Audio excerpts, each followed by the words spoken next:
اللهم أهل الكبرياء والعظمة وأهل الجود والجبروت وأهل العفو والرحمة وأهل التقوى والمغفرة، أسألك بحق هذا اليوم الذي جعلته للمسلمين عيدا ولمحمد صلى الله عليه وآله ذخرا وشرفا وكرامة ومزيدا، أن تصلي على محمد وآل محمد، وأن تدخلني في كل خير أدخلت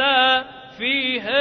محمدا وآل محمد، وأن تخرجني من كل سوء أخرجت منه محمدا وآل محمد، صلواتك عليه وعليهم. اللهم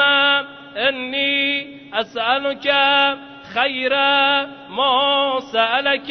به عبادك الصالحون. اللهم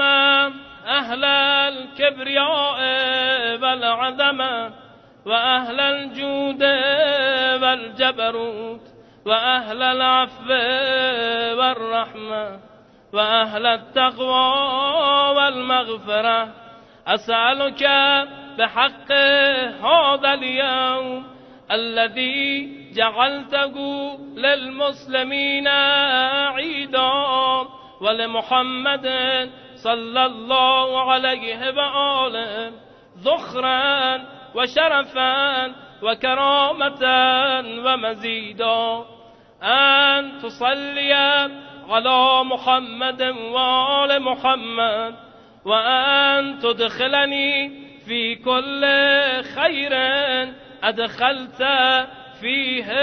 محمدا وآل محمد، وأن تخرجني من كل سوء أخرجت منه محمدا وآل محمد، صلواتك عليه وعليهم. اللهم إني أسألك خير ما سألك به عبادك الصالحون.